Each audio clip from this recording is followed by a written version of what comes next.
Every meal you eat causes inflammation. Like, that's a very normal response. And actually, to me, it makes perfect sense because when you're eating, you're exposing your body to the outside environment.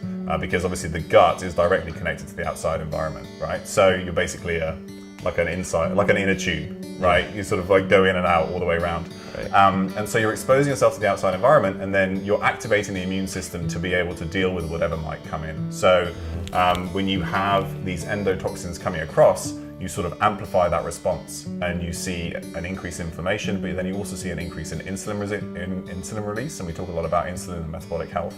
So all of that is part of this coordinated response. And obviously, the more endotoxins you have coming over, the more insulin you have coming in. The inflammation itself causes higher insulin, we know, because you're causing insulin resistance. But at the same time, the body is releasing insulin to divert nutrients to the immune system to try and deal with the bugs going on. So you kind of have this feed-forward cycle where you have more insulin resistance.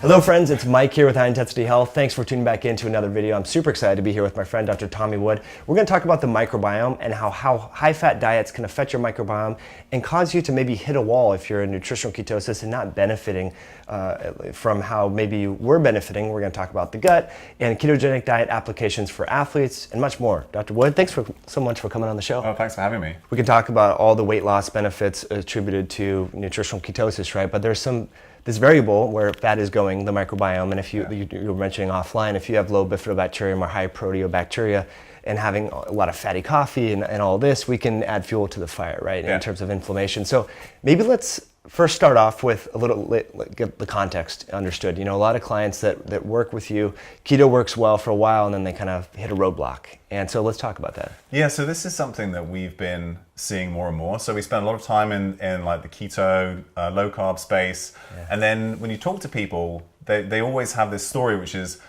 low carb keto works really well for me to start with, but, and there's always a but, and it's maybe their fasting insulin or fasting glucose hasn't come down, or their mood hasn't improved the way they wanted it to, or their weight loss has stalled or something like that. So, people do really well to begin with.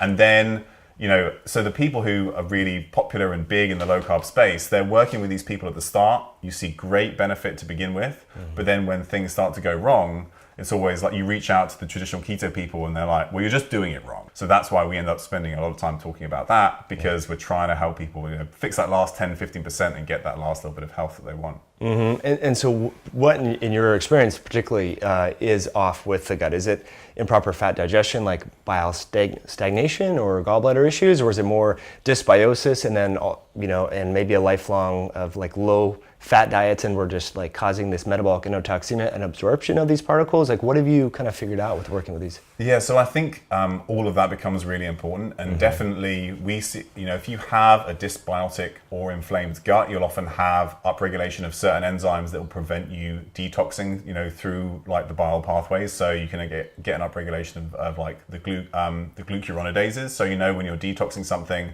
the liver sticks these glucuronal moieties onto it, which means that you can then pee it out. But then the bacteria have got these enzymes that are like getting rid of these side chains, so you reabsorb all these toxins. So that's definitely part of it. But I think particularly when you look at the effects of the modern diet, Western diet, on the gut microbiome itself, you're affecting all these species. So you have a decrease in things like bifidobacteria, which are really important for keeping like an integral, nice, healthy gut lining. You're not feeding things like Akkermansia, which really like a nice, healthy mucin lining of the gut, which we know is really important. And then particularly if you have some kind of inflammation going on, that really feeds E. coli and these other bacteria that can actually do better if you've got a bit more oxygen in the gut, because most of the bacteria that we want in our gut don't like oxygen. They're anaerobic, we call them. And when you have problems with inflammation, that changes the way that your the cells in the gut respire. So they don't do fat oxidation anymore. So then oxygen in the gut actually increases, and you support all these other bacteria. So lots of E. coli then becomes problematic. And then if you sort of generated this shift in your gut microbiome over time because of the way you live, the way you eat, if you then start pouring a lot of fat on top of that, liquid. So you mentioned metabolic endotoxemia, and so Let's define that real quick. Yeah, I think it's absolutely. So these are toxins that sit in the outside layer of gram-negative bacteria and proteobacteria particularly. So those are things like E. coli, Enterobacter, and they're meant to be in the gut in like small amounts, but not sort of taking over everything. But there are other bacteria people might have heard of, like H. pylori, so the Helicobacter, those are proteobacteria, Pseudomonas, Klebsiella, some of these other bacteria that can really cause issues. They tend to sort of increase in numbers, and they have these toxins in the lining of the gut wall that when the body gets access to them in high numbers, you cause inflammation, you cause insulin resistance, all these things that we talk about. And one of the best ways to translocate those toxins across the gut wall is refined fat, is liquid fat. And actually, if you do it in the lab, in an experiment, if they want to try and test how much endotoxin is coming across the gut wall, they get people to drink heavy cream, right? So if you're keto, and a lot of people will drink heavy cream, bulletproof coffee, if you've got this really unhappy gut, simply, and then you're throwing all this fat on top of it, absolutely, fuel on the fire. Yeah, and then so let's talk about what happens when those particles come in, like some of the subsequent inflammation and also the inflammation-induced insulin resistance and sensitivity. So maybe to peel back the onion a little bit. So because a lot of people do benefit like right away. They notice like, oh my gosh, I'm not as my brain is on, my liver's making more ketones when I transition to a lower carb, high fat diet, and then they might hit this wall, right? And so what we're seeing potentially, this is one, we'll talk about other variables, right? But maybe that their threshold for endotoxemia has increased to a point where like when they're eating, it's causing like this little inflammatory milieu in the gut. Yeah. Is that kind of what we're seeing? Yeah, so there's a really nice paper that came out very recently, which basically detailed how every meal you eat causes inflammation. Like that's a very normal response. And actually, to me, it makes perfect sense because when you're eating, you're exposing your body to the outside environment. Because obviously the gut is directly connected to the outside environment, right? So you're basically like an inner tube, right? You sort of like go in and out all the way around. Right. And so you're exposing yourself to the outside environment, and then you're activating the immune system to be able to deal with whatever might come in. So when you have these endotoxins coming across, you sort of amplify that response, and you see an increase in inflammation, but then you also see an increase in insulin release, and we talk a lot about insulin and metabolic health. So all of that is part of this coordinated response, and obviously the more endotoxins you have coming over, the more insulin you have coming in. The inflammation itself causes higher insulin, we know, because you're causing insulin resistance. But at the same time, the body is releasing insulin to divert nutrients to the immune system to try and deal with the bugs going on. So you kind of have this feed-forward cycle where you have more insulin resistance. And if you're just sort of not reducing this major cause of an inflammatory response in some people, then you're not going to be able to deal with the whole problem. That being said, anything that does improve insulin resistance does seem to improve the health of the gut. So when you're cutting out carbohydrates from the diet of somebody who is insulin resistant, you're automatically giving an improvement, right? So that's going to be part of the benefit that they see. Anytime you lose weight, if you're obese or overweight, that seems to improve endotoxemia. Anything else, like you take metformin, one of the best things that metformin does is improve the integrity of the gut lining, reduces the amount of sort of signal you get from the receptors that measure or respond to endotoxin, and also it shifts the gut microbiome. So one of the reasons metformin works really well is because it actually fixes what's going on in your gut. So people who respond really well to a low carb diet, they're improving the metabolism, which is improving the gut, which is then reducing some of this endotoxemia. But you'll get to a point where you still haven't fixed the gut, and then you're not going to get necessarily all the benefit that you might want. Yeah, you said something there that I want to highlight. I think it's really important, and that's kind of this inflammation-induced metabolic shift. And so you said like, if I just paint the picture, we have the gut lining is a little porous from maybe proton pump inhibitors or mindless eating and things like that. These endotoxins are coming in from all these high-fat foods. Again, we're not trashing fat, just saying this is one context that fat can be bad. Our immune system is upregulated, and so it's kind of causing insulin resistance to repartition substrates. Let's talk about that, because I think it's really important. We're talking a little bit offline about multiple sclerosis, and we see this reduction in the T regulatory cells and increase in like T helper 17 and TH and so forth. people don't talk about that enough. Like that, and then what I see too, and what the research shows is even in children, we start to see this immune metabolic shift, and then so they're not burning fat for fuel. Yeah. Their body's like creating this metabolic phenotype that favors sugar burning. Yeah. So can we explore that a little bit? Yeah, so I think it's really important to remember that insulin, if we go back to insulin, it's not all bad, right? There's a lot of really important stuff that insulin does. And when you're talking about the immune response, what insulin is there to do is to help divert energy to the immune system, right? Or so the best way to think about this is when people become septic, which is basically they have a really bad infection and it's sort of overwhelming. Often their like blood pressure drops, they have a high fever, they become insulin resistant. And part of the reason for that is the body is trying to divert nutrients away from the muscles or things that you're not using right now to the immune system so the immune system can deal with the infection. And so that's a really important part of insulin's job. And actually, so it can activate the immune system, but at the same time, it also can switch off the immune system. It can increase the production of glutathione, so by upregulating the pentose phosphate pathway, so it has an antioxidant effect, and it can also have an anti-inflammatory effect, so it kind of activates the system, but then also switches it off, because you need to be able to turn off whatever thing you've turned on. But the problem is, as these things go on, you have this, increase, say, in basal insulin, or constantly elevated insulin, say, from the way that you're eating, or sleep deprivation or stress, which also cause the same thing. And then you lose the beneficial pathways, so the pathways that switch off the immune response from the way insulin acts, those actually get down-regulated in insulin resistance, whereas the pro-inflammatory ones actually get up-regulated or continue. So you then, the imbalance in these kind of chronic inflammatory diseases, of which multiple sclerosis is definitely one, is because you now have an imbalance in the action of insulin because of this sort of like chronically stimulated scenario. Wow. It's funny, we hear about all the bad stuff related to insulin, and we don't hear about the good. So I definitely want to explore that a little bit, but before I want to kind of finish off a little bit this conversation about endotoxemia, and we can transition there, Tommy. But so a paper came out, I think it was January, it was University of Iowa. I emailed the researcher, he didn't get back to me, but it was going back to exactly how we started this conversation, how in certain individuals, liquid fat, this was olive oil, which has a lot of the hydroxytyrosol and polyphenols, things that we wouldn't think would be problematic, but compared to, I think, corn oil, olive oil, and safflower, I can't remember all the different oils, right? And then I think they have butter too, but suffice it to say, these oils, liquid oils, increase blood levels of endotoxemia, and blood levels of endotoxin from gram-negative bacteria in seemingly healthy people. So really important. Now, the question that I've always thought is, if you're in ketosis, the natural endogenous antioxidant mechanisms may be upregulated to the point, our mitochondrial pathways might be upregulated, so we might be able to better buffer that endotoxemia.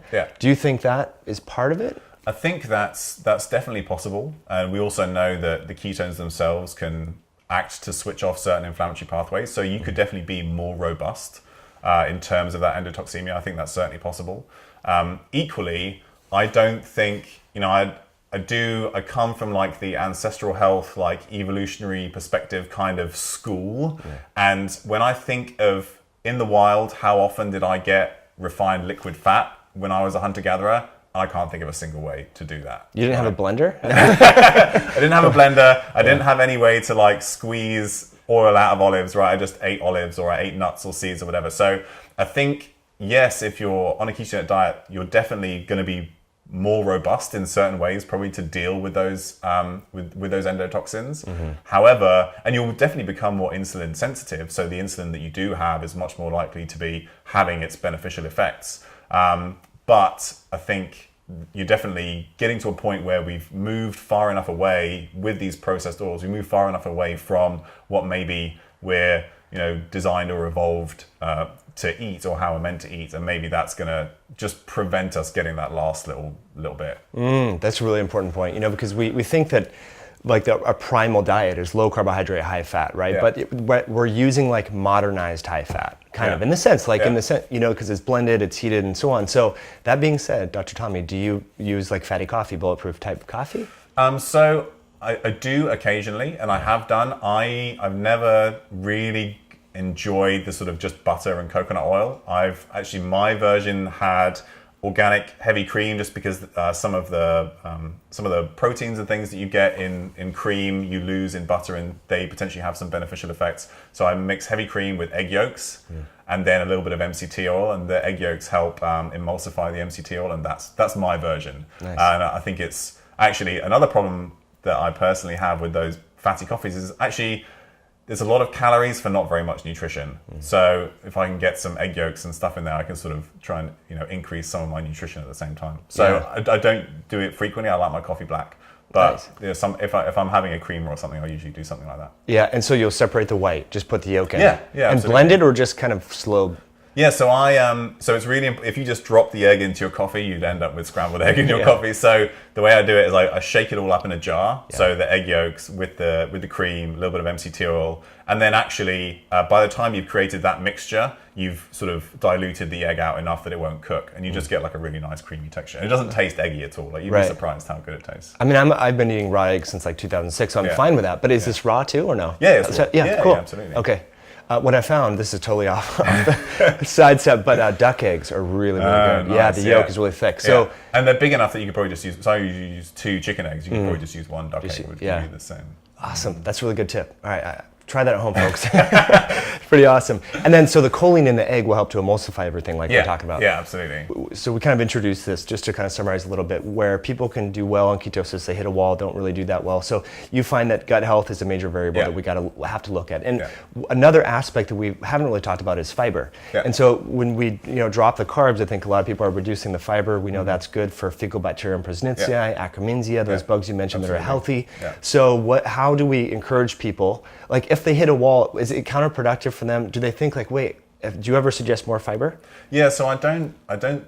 So we have used like a mixture of non-starch polysaccharides, which are really good at boosting like bifidobacteria, some of those other butyrate-producing bacteria, and that's things like acacia root, glucomannan, inulin, like the fructooligosaccharides, and that can definitely be beneficial.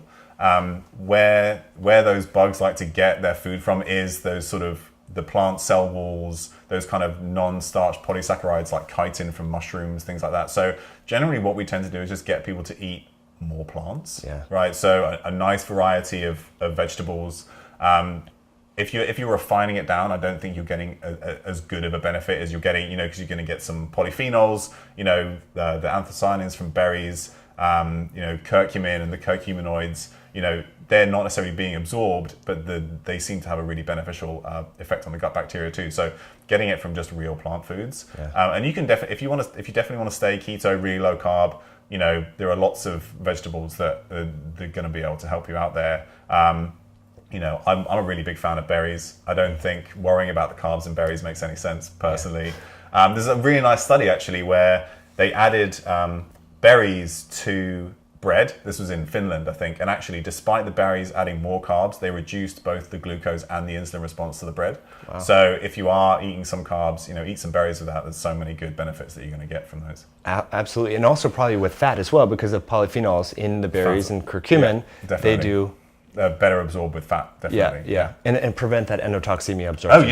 So that's the other aspect that I think is cool. Yeah, definitely. And so you have a green tea product that you just recently formulated. Let's talk about what's in there. Yeah, so I was reading some papers on polyphenols and hormesis, and some of the really good stuff that you can get from like curcumin green tea, and we've always recommended that patients we work with MS, they eat a lot of blueberries, particularly the Nordic blueberries that are sort of blue all the way through, Vaccinium myrtillus. And that's because the anthocyanins are really good at inhibiting some of the enzymes in the brain that get activated during MS. So it sort of like helps heal the blood-brain barrier. So all our MS patients get stuffed full of blueberries.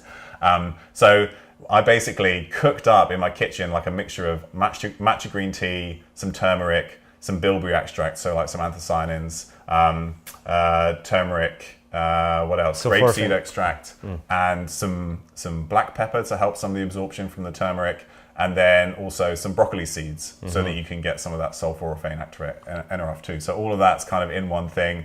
You pour some hot water on it, it activates your myrosinase, you make your sulforaphane, and then you have your nice green tea. That's and really it awesome. Tastes pretty. It sounds like it's going to taste bad, but actually the bilberry extract is kind of slightly sweet, so it kind of balances some of the other really bitter flavors.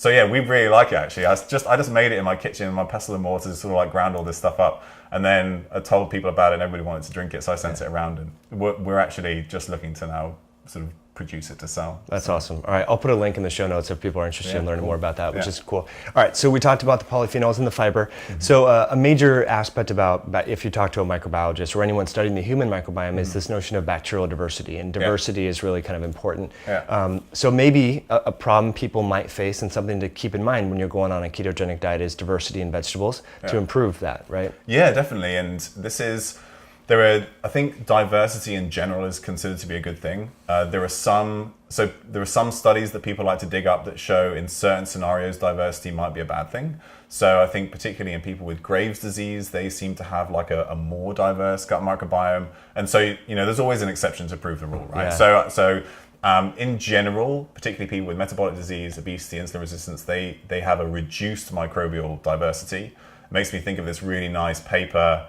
Li Ping Xiao. You've interviewed him, in fact, amazing. remember. So 35% of this guy's gut bacteria were Enterobacter cloacae, which is a really sort of inflammatory proteobacter.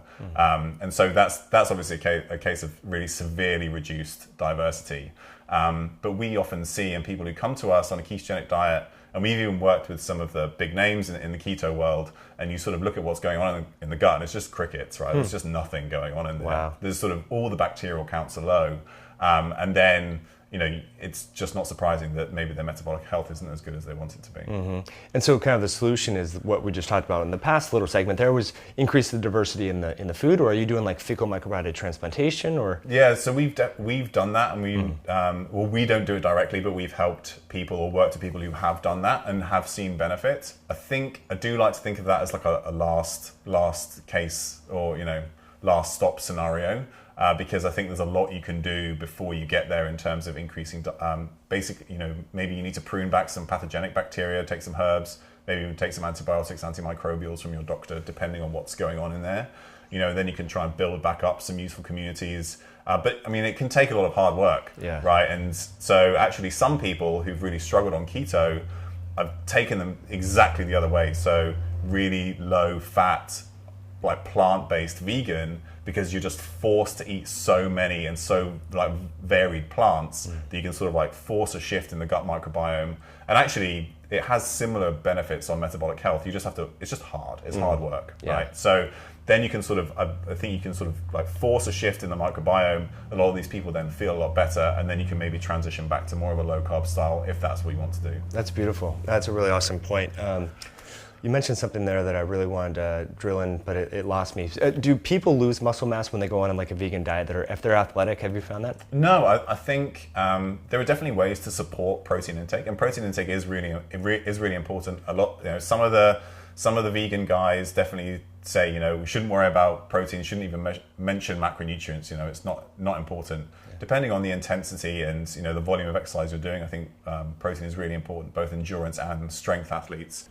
So Dr. Tom, you keep mentioning we. I just want to refer back to Nourish, Balance, Thrive, and just make sure, you said that a few times, like the athletes and the people that you work with. What is that, and who, like, how do people learn a little bit more about that? Yeah, so Nourish, Balance, Thrive it's a mainly online clinic, so we work with people remotely, based in California. It was actually founded by a guy called Chris Kelly, who people might know from the Keto Summit. He has a podcast, the Nourish, Balance, Thrive podcast, and his wife and another doctor, and Chris and her professional mountain bikers, or sort of top level mountain bikers. They don't make money doing it, but they're sort of at the professional level in terms of their performances, right? You need a pro card to race in pro races.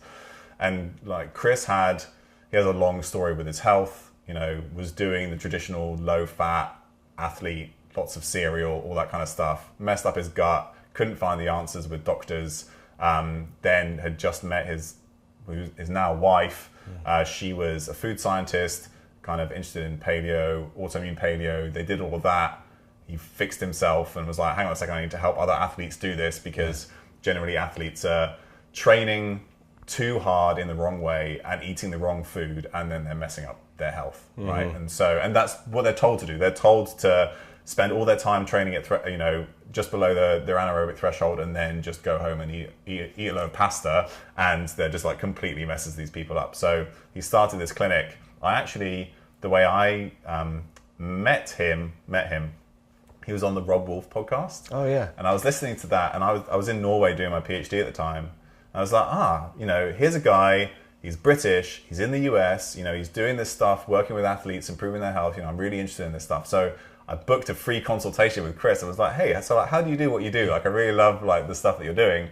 And then we just started a conversation. And I think it got to the point where every day I'd read some papers, have some thoughts. I'd write 1,000 words, send him 6 references and be like, hey, Chris, what do you think of this? Mm-hmm. And then eventually he was like, all right, Tommy, stop bothering me. Become my chief medical officer, and you can just do this stuff with us. Yeah, so that's and get paid to do it. Yeah, exactly. So then we sort of transitioned like that, and then I moved over to the US last autumn, and sort of that's made it a little bit easier for us to work, and we sort of expanded out from there. That's awesome. Okay, I just wanted to clarify that because you mentioned we. And yeah. So definitely, I mean, I don't do this alone, and I would never pretend to could never do it alone. So people at Nourish Balance Thrive. So Chris. We have a registered nurse, Amelia, who does a lot of our coaching, who's awesome. It's definitely a team effort. That's awesome. And so he has his pro card in cyclocross, or just mountain biking, or both? I think in both cross country and cyclocross. Okay. But he's sort of, there's 2 different seasons. So you race mountain bike,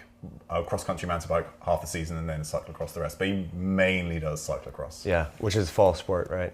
Yeah. Mostly, yeah. I used to do a lot of road. And then I never really got into cyclocross. I just couldn't make the transition on and off the bike very quickly. And so I think this is a nice segue into an area that you have a lot of expertise in. And this is kind of low carb or flexible carbohydrate intake associated with exercise. And so in my eyes, I get a lot of questions on YouTube and so forth where people are like, I tried going keto and I lost strength, I lost muscle and all that. So I think and then the people that are in the strength world are like, oh man, you can't do a ketogenic diet and put on strength and size and it doesn't work. So I know there's some middle ground, and you recently wrote an editorial about a paper that was, so let's kind of talk about that. Yeah, so I think like I said, a lot of the people that end up coming to us, they tend to be, a lot of them are high intensity athletes. So CrossFit, obstacle course racing is really popular, rowers maybe as well. And what they're finding is that they switch to a keto diet, and as always, often you feel really great to start with, or after that first little hump, you feel really great, and then just things start to fall apart. So we have these guys in their 30s and 40s, working a tough job, have a young family, trying to train CrossFit or obstacle course racing, keto diet, so they're not fueling some of this glycolytic activity they're doing, and then thyroid hormone drops, testosterone drops, libido drops, everything just stops working. And then it's sort of trying to transition, so you find a middle ground. Mm-hmm. And there's a lot of really good data coming out on approaches like cycling carbohydrate intake, so a sleep low approach, so maybe 1 day a week.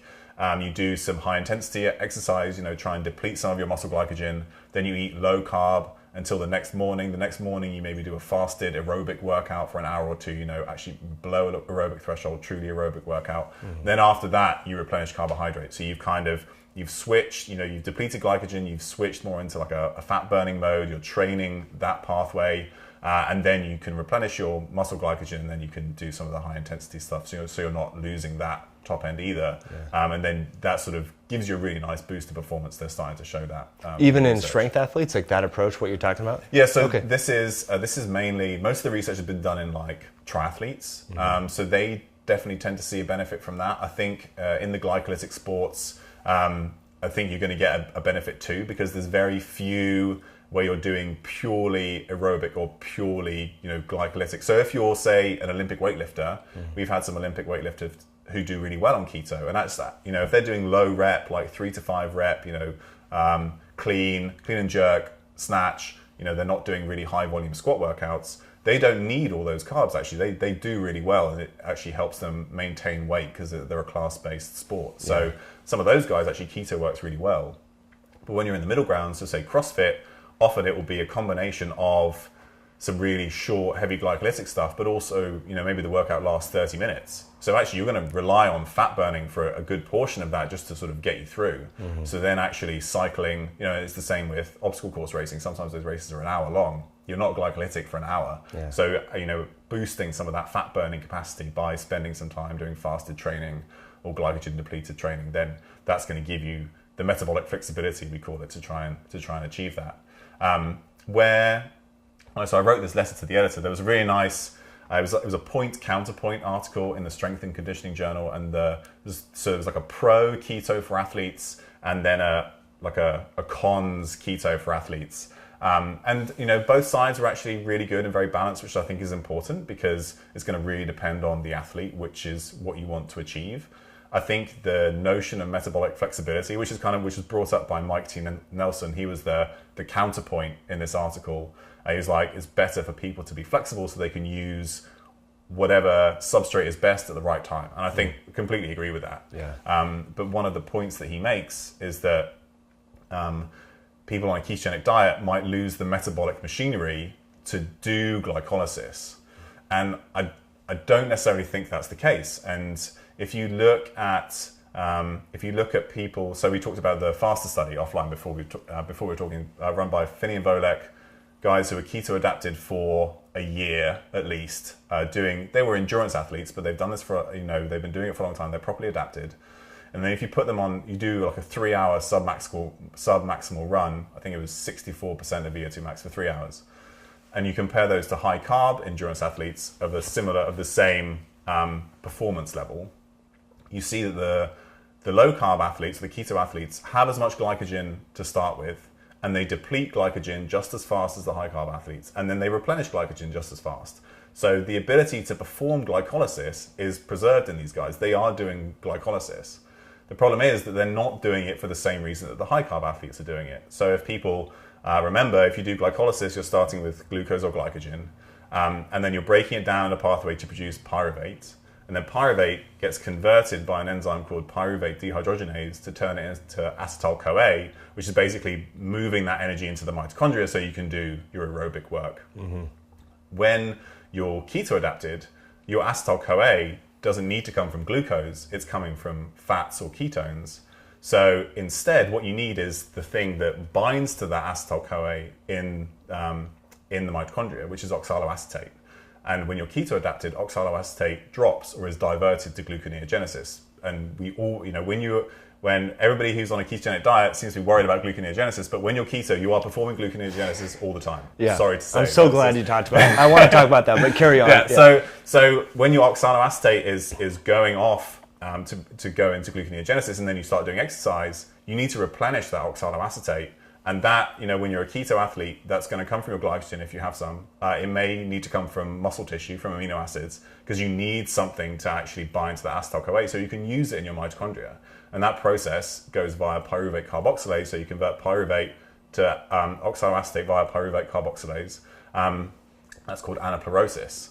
And so you're taking your glycogen, you're taking your glucose, you're converting it to pyruvate. That's glycolysis. You're doing all of that just as well as a high carb athlete. You're just doing something different with the pyruvate depending on how you've adapted. Mm-hmm. So the reason why some people say that a low carb diet reduces metabolic machinery is because they look at the activity of pyruvate dehydrogenase. So they're looking at the activity of converting pyruvate to acetyl-CoA, but that's just not where your pyruvate is going when you're keto adapted, and that's just because you are better at using a different fuel, so you just need the pyruvate to do something else, but you're just as good at doing glycolysis. So depending on which bit of the pathway you look at, you get a skewed view. So that's part of the reason why I wrote that letter, was just to try and start a conversation about anaplerosis. And this is something that Chris and I have talked about with Kieran Clark, who people may have heard about. She's runs a lab in Oxford, and she's doing all the ketone ester stuff, with cyclists and rowers. And when she gives a ketone ester, she gives it with glucose, and you get a better benefit from the ketones because you're giving glucose that then goes down the other pathway, goes into anaplerosis, and then can bind to the acetyl-CoA coming from the ketones. So you get a better benefit from ketone esters as an exogenous fuel source if you're also giving them with an anaplerotic substrate, glucose, at the same time. Very interesting. So you're fueling both of those pathways during a longer type workout that may have some anaerobic threshold type work. Yeah, exactly. Yeah. And I think there's also like part of that, which is that if you're doing the pathways that you use are demand driven as well as substrate driven. So if you're doing I mean, it really sucks, but if you're a low carb athlete and you're doing lots of sprints, lots of glycolytic work, you will maintain that pyruvate dehydrogenase if you think that's an issue. I'm not sure that necessarily is an issue. I think for those people, it's just the substrates are missing, and that's why, so you perform less well. So what happens is when you're adapting, sprinting sucks, so you just stop sprinting. Yeah. And then that's going to be part of the reason why you lose that capacity.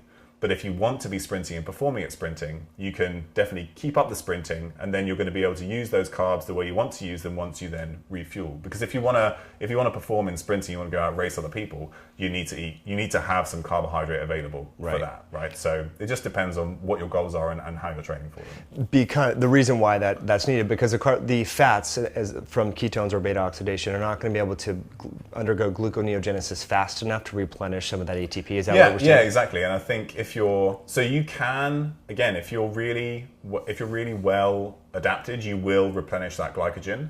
But there's definitely enough, both sort of in the literature and in the popular space, people talking about losing their top end when they go keto and like needing to replenish with some carbs. And I think that's just because you just need that substrate to perform, because you're going to get to a point where all of your energy is coming from glycolysis, and then you just need more substrate available to do that. Yeah, and so it's not a function of like, oh, you're just not adapted. It's like, no, your workout requires this substrate. So therefore, if you want to perform at your highest level during that particular exercise, you need the substrate. Yeah, exactly. Yeah. And it's, maybe then you'll say, well, it's not that healthy to eat those carbohydrate sources to fuel that sport. But then, I could equally argue that, a lot of the sport that people are doing, obstacle course racing, Ironman, that's not healthy. But if you enjoy it, great. And if you want to perform at it, then you need to fuel for it. Yeah. So, I have no problem with people doing whatever sport they want to do. But don't kid yourself that running a marathon every weekend is good for you. Yeah. Right. So, but if you want to do it, all power to you, and then just make sure that you're balancing all the other things so you're as healthy as possible whilst doing that. Yeah, that's a really good point. I think there's a lot of people that want to be purists out there and just say, oh, I've been keto, I've been blowing keto, 3 millimolar or whatever for a long time. But one of the things that I noticed is I was losing strength and a little bit of size. So throwing in carbs around exercise was much more satisfying for me. Yeah. Like, the recovery was better, the strength improved and everything along those lines. So I think it's nice to be a purist sometimes, but it's also nice to realize, like, all right, what's the context of the workout that I'm doing, and what are my goals? Yeah, definitely. Just fueling for what it is you want to achieve, I think, is really important. So, if you want to be a purist but still lift, great. You may not achieve exactly the same goals, but that's fine. You just need to match up what's going in and what's coming out. Mm-hmm. Yeah, brilliant. Let's talk about some of the water retention, because I think for lifters that you do get some of that strength benefit from like retaining a little bit of water within the muscle. Is that an adaptation? So initially when we deplete the glycogen, when we're adapting, I'd imagine that would go away. But as we kind of upregulate these different enzymes in, what would regulate that? Because I know like 1 gram of glucose or something retains. Yeah, so 1 gram of glycogen usually comes with 3 of water. Sure. 3 to 4 of water, and we maybe have like up to 500 grams of glycogen or something like that. So you can maybe put on 2 or 3 kilos or lose 2 or 3 kilos as that water weight shifts. If you're becoming properly adapted, you do tend to, like I said, if you look at those faster athletes, I think those are our best example. Yeah. They tended to start with as much glycogen, and they're replenishing it too. So you will probably get some of that back. When you overfeed carbohydrates, you can definitely stuff more glycogen in there, which will go with more water. So I don't think you'll necessarily always reach the same sort of muscle size from that carb repletion. And there are a lot of people who are using low carbohydrate diets, and they're bodybuilders at the same time. People I can think of like Luis Villaseñor or Menno Henselmans. They're both bodybuilders, but generally low carb or keto. But they'll still manipulate carbohydrates so they can get the look that they want at the time that they want, and that's still going to be important. Interesting. I saw Mike O'Hearn now. I don't know if you follow him, but he's going more keto and stuff. Yeah. Pretty interesting. So he's been kind of an icon. The power building. Yeah. Power. Yeah. Good memory. Awesome. What do you do for exercise, by the way? So I've done everything. Yeah. So I was a rower for a long period of time. I've run a lot of marathons, half marathons, ultra marathons. But now, and I did CrossFit for quite a while because I like that training style. At the moment, I just have a gym in the complex where we live. It has a squat rack. I can squat, I can deadlift, I can bench.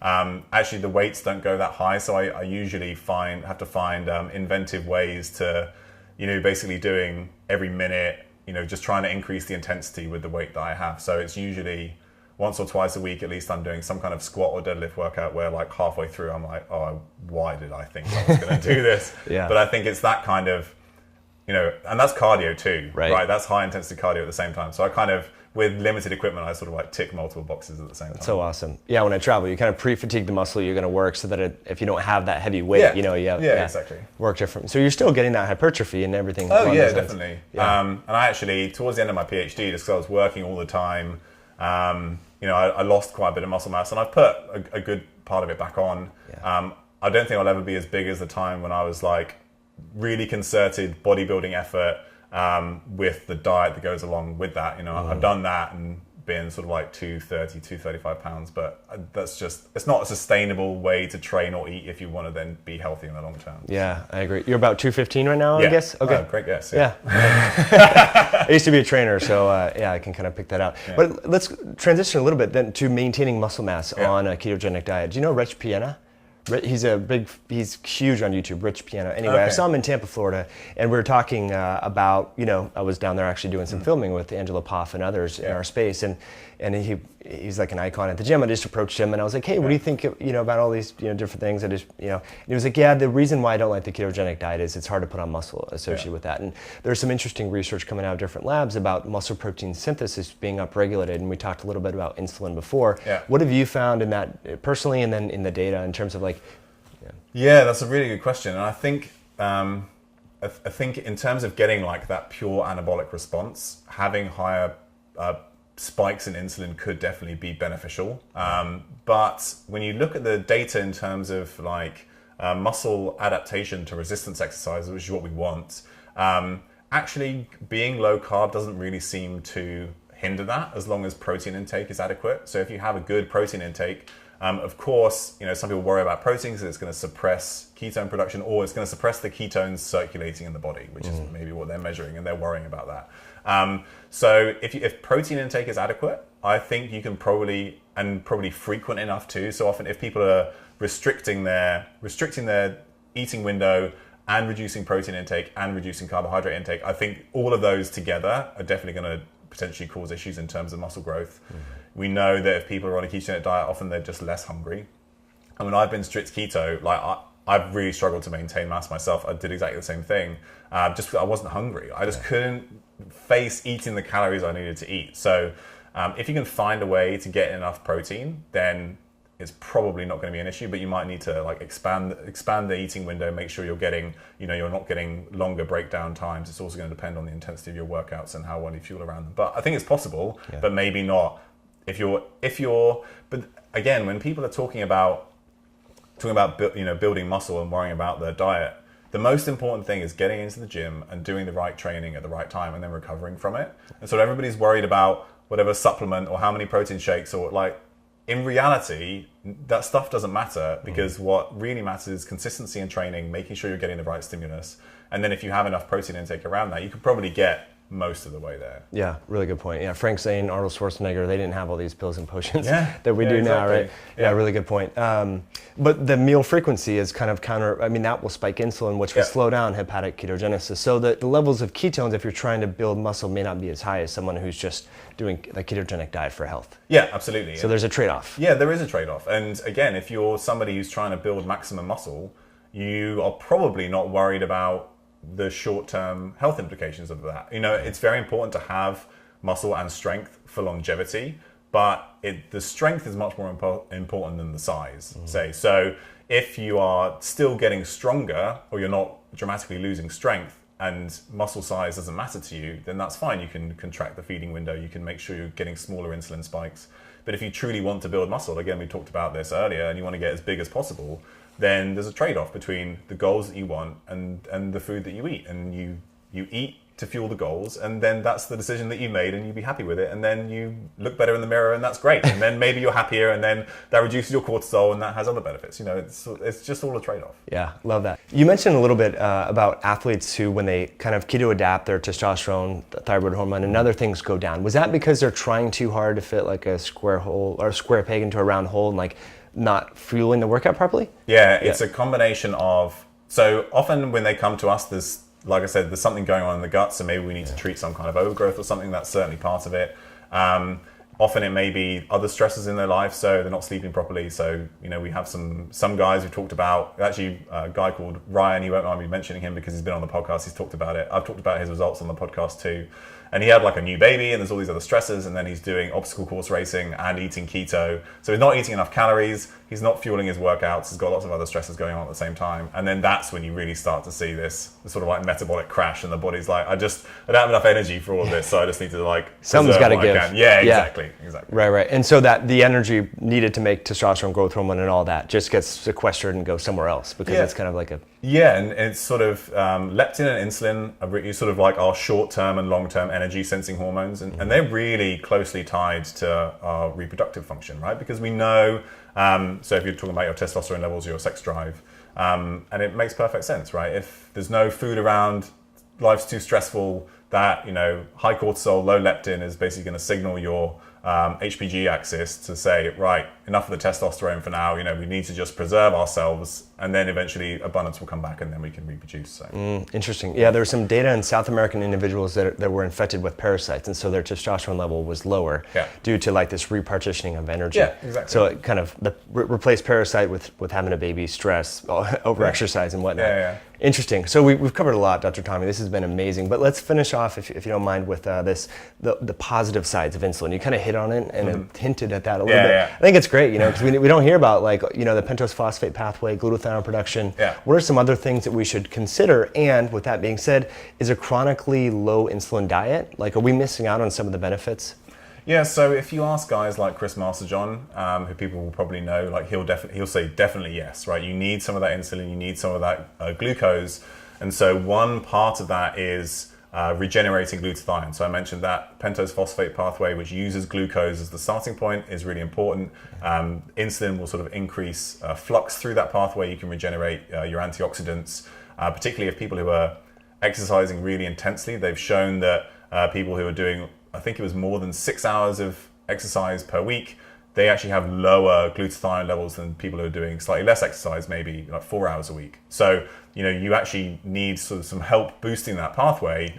So because like a bit is good, and because those guys have more than people who aren't exercising at all. But actually, the most glutathione is those people doing sort of like a moderate amount, like the equivalent of half an hour a day or something like that. So if you're really hard charging, you definitely need to support that pathway, and insulin is beneficial there. Well, Dr. Tommy, this has been amazing. I've learned so much. I think our listeners are going to hit the rewind button a million times and go back to some of these. But anything that you're studying right now, or that you're hot on, that maybe we didn't get to talk about? I think what I've been reading a lot more about recently, and this is partially because of some work of guys like Ivor Cummins, Gabor Dersi, if you've heard of them. They have a lower insulin group, looking at the ways that food processing alters insulin release despite having exactly the same macronutrient content.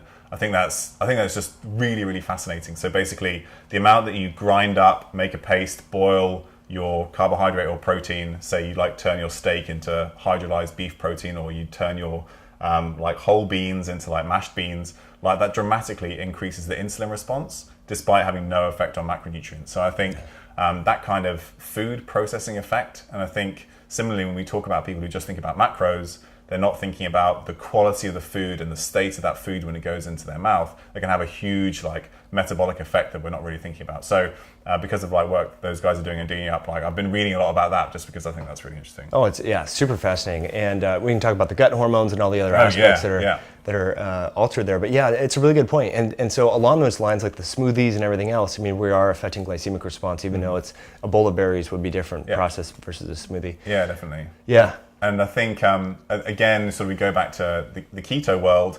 We talked a little bit earlier about keto junk food, keto cinnamon buns, all that kind of stuff. And I think, if people need that stuff to transition over to a better diet, or if they're therapeutic ketosis for cancer or whatever, that's fine. But in reality, that food looks just like the food that got you in trouble in the first place. So, right. If you're moving away from that, I think you're going to get a much bigger benefit. Yeah, you need to make that shift. Yeah, really take the step and get away.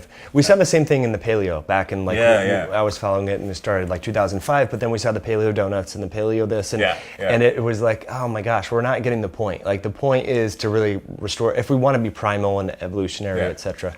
Yeah. I saw this. It was one of the big people in the paleo world. Again, I don't like throwing people under the bus, so it's just a story. And they were eating some paleo cookies and looked it up, and it's like $70 for 12 paleo cookies. I'm like, are you kidding me? Do you have any idea how much, how many eggs and how much meat and vegetables you can buy for that money? Yeah. This is ridiculous. So just steer clear of that stuff. Right. Totally. I think you need a treat here and there, right? Oh yeah, and you can get dark chocolate. I have no problem with that. Yeah. Yeah, a lot of things you can do. So we're going to transition a little bit and talk a little bit more about you, Dr. Tommy, and talk about your morning routine. And, what do you do? We know very productive people have a set of not virtues, but things they do every single day. What do you do when you first get up, and what's your morning like? So the first thing I do usually is I take our dog Parker out. So I'll get outside, sort of get light first thing in the morning. I always do it barefoot. So we go out for a walk. He needs to pee, do his stuff. Even when it's snowing, even when it's raining, I'm making sure I think there's some really interesting information on grounding. I want to touch the earth first thing in the morning. And I've found that really, regardless of whether people believe it's a thing or not, it makes me feel really good. Yeah. Just sort of get that. And that's probably the only time in the day that I'll actually touch the ground, which is scary in a sense. Right? Exactly. So I make sure I do that. And then I come in and I'll start, or usually before we go out, I'll start water boiling. I'll make some coffee. And at the same time, I usually will make a smoothie. I like that as a way to get my plants in the morning. So I usually have frozen spinach, broccoli, frozen Brussels sprouts. Throughout the week when I'm making soups or stews or salads or whatever, anytime there's an offcut of a carrot or the end of celery or a bit of cabbage that maybe didn't look so great, all of that goes in a bag in the freezer. Nice. And then either it gets turned into a soup, and this can even, the ends of onions and basically anything. You don't need to make that much compost because you can just turn it into just blend it up in a soup and all that stuff's there. Yeah. But then the better bits of that go in the smoothie. Frozen berries too, because I'm a big fan of berries. And then there's usually either some nice whole fat yogurt or some coconut milk maybe. And then I have a couple of mushroom powders, some vegetable powders. All that stuff kind of goes there and there, gets blended up. That's my breakfast. Nice. So no protein on those. I mean, you get the yogurt or whatnot, but you're not getting a whey protein or beef protein. Yeah. So sometimes I have. Recently, I've been adding some hydrolyzed collagen. So hydrolyzed fish collagen that comes from Iceland, wild caught cod in Iceland. And obviously, I have Icelandic family, so I get that usually when I come over. So some of that, and then it will usually depend on the intensity of the training I've been doing. But I have. A grass-fed whey that I'll put into, so I forgot about that. That will often go in. Cool. All right, just curious. Didn't mean to interrupt you. No. Yeah. So you do the smoothie. We do some barefoot walking, get outside, get some circadian rhythm, entrainment from the sun. Yeah. Smoothie. Any meditation or things like that? No, sadly not. And it's usually just because we're short on time getting to work in the morning. When soon I will start working from home full time, and then there's a lot of stuff that I want to add to my day that I haven't had a chance to really work on yet. So that's definitely a box I need to tick. Yeah. Cool. And so just where you're working, you're doing research at University of Washington, yes. right? Yeah. Okay. And maybe let's talk about that. We didn't dive into that, some of the neuroprotection work. Yeah, so my PhD was in neonatal neuroprotection, we call it. So a model of brain injury in newborn babies. So they have usually some kind of problem during delivery or some problem later on in pregnancy. They come out and they usually have some kind of brain damage. The way that we treat them is with therapeutic hypothermia, so we cool them down. Mm-hmm. And that's the therapy that was developed by my previous supervisor, amongst others.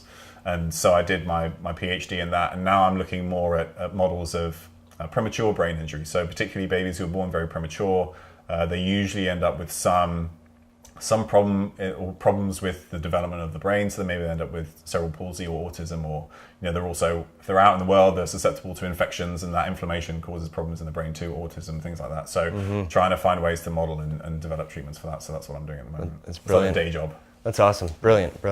Okay, so if there was one herb, nutrient, or botanical you just could not live without, you're stranded on a desert island, omega-3s and vitamin D are covered, what are you bringing with you? So I'm stranded on a desert island. I listened to your podcast, so I've thought about this. Yeah. And I know lots of people say turmeric and all that kind of stuff. Great. That probably would have been my go-to. Maybe I would have selected my Hormone tea because it's got lots of stuff in it. Yeah. But I think I'd take psilocybin. And the reason I take that is because I'm outside, I've got sunlight, I've got water, my vitamin D, omega-3s. So I've probably got all the nutrients and stuff that I need.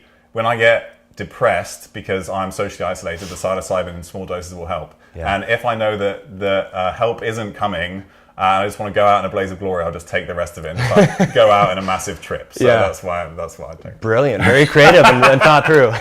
I love that. Yeah, it's funny, or not funny, but the research emerging about these different low-dose psychedelics are pretty fascinating. Yeah, MDMA too. I thought I was a toss-up between the two. Yeah, so. Interesting. Ayahuasca could be another one. Yeah, absolutely. Yeah.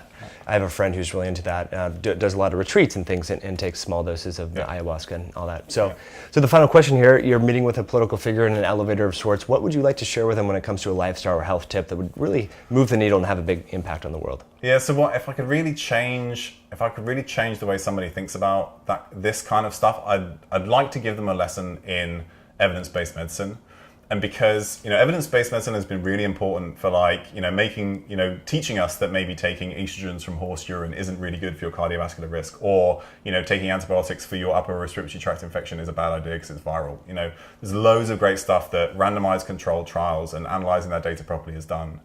But when you're looking at what it takes to make a healthy human, fixing their stress, their sleep, their diet, maybe their gut, that trial is never going to be done. Yeah. So just like teaching, when people say, where's the evidence, where's the randomized controlled trials, maybe just like teaching people that if you change all the variables, you're going to get the best result. And maybe that doesn't fit into like the traditional model of evidence-based medicine, but that's what you need to do to fix people. And so if I could like get people to think about that, then maybe that would sort of prevent some of this pushback that we're getting from like the traditional sphere of academia. Yeah, and I would cap that off, which is brilliant, by the way, with the clinical care that we're seeing a lot of practitioners implement with multiple medications and things like that. Yeah. That's not evidence-based. Oh, no. That cocktail of combination of low blood pressure medicines, a statin, an antidepressant, or whatever, like there's evidence looking at those in isolation, but not the combo. So I think that's as unevidence-based as what we're talking about. But in contrast, there is a lot of data suggesting lifestyle change is positive. So yeah, definitely. And you're absolutely right. So when I was working in hospital, I worked on an elderly care ward for a while, and people come in 90 years old, frail, dementia, 30 tablets, 30 different drugs that have been accumulated over years that have never been tested in combination, have never been tested in somebody that old, never been tested in somebody that frail. And actually, when you just cross off all those drugs and stop giving them, people get better very quickly. So. You're absolutely right. Most of the stuff we're doing isn't really evidence-based because we've never tested it in addition to all the other stuff that's going on in somebody's life. Yeah, and so you did internal medicine or family medicine? So in internal medicine mainly. So when you graduate from med school in the UK, you don't specialize quite as quickly. So you spend a couple of years as what we call a foundation doctor. So I did some surgery, some emergency medicine. I did a lot of internal medicine. And then this sort of elderly care was sort of part of internal medicine, sort of connected, but mainly for some more elderly people. The attending I worked with is this brilliant German guy who actually, and at the time I thought he was slightly crazy. This is like 5 years ago now, but he would spend half of his time talking to his patients about cognitive-based mindfulness therapy. Wow. And it's probably too late for these guys. Yeah. But trying to get them to focus on their stress, try and reduce that. These are elderly people in hospital. So at the time I thought he was crazy, but now I know that he's brilliant. Because he was way ahead of the curve. Yeah, absolutely. Yeah. Dr. Tommy Wood, thanks so much for coming on the show. This was a lot of fun. If folks want to connect with you online, I know you have your own personal website, Nourish, Balance, Thrive. What's the best resource? Yeah, so Nourish, Balance, Thrive is a great place to go. There's a podcast there that I'm a regular guest on. I've recently started a highlights series, like an email once a week. You get one tip based on the research, something you can introduce into your life that week that will improve your health. One thing that we've sort of seen out in the world that usually in the health sphere that we don't quite agree with, just based on the biochemistry, physiology, trying to explain that, settle some of that confusion maybe. And just like one awesome thing that we like, maybe it's a nice talk, like another practitioner doing awesome work or something like that. Yeah. So if you go to nourishbalancethrive.com/highlights, you'll pick that up there. And if anybody's, athletes want to come and work with us, please connect and we can make you feel better and go faster. Awesome. Yeah, it's a really good podcast and high level too, which is awesome for people that are looking for that next step. Yeah. You guys don't cover all the fluff and the BS, so it's... Yeah, Chris has become really good at sort of, much like you, sort of like digging in with people. And so if you're into, sometimes it gets technical, but if you're into that kind of stuff, then do come and listen. Awesome. All right, folks, thanks so much for tuning in. I hope you liked this video. If you did, please give it a thumbs up and subscribe to the channel. And I'll put all the links of the references and information on Dr. Tommy Wood below this video. So catch up with you soon.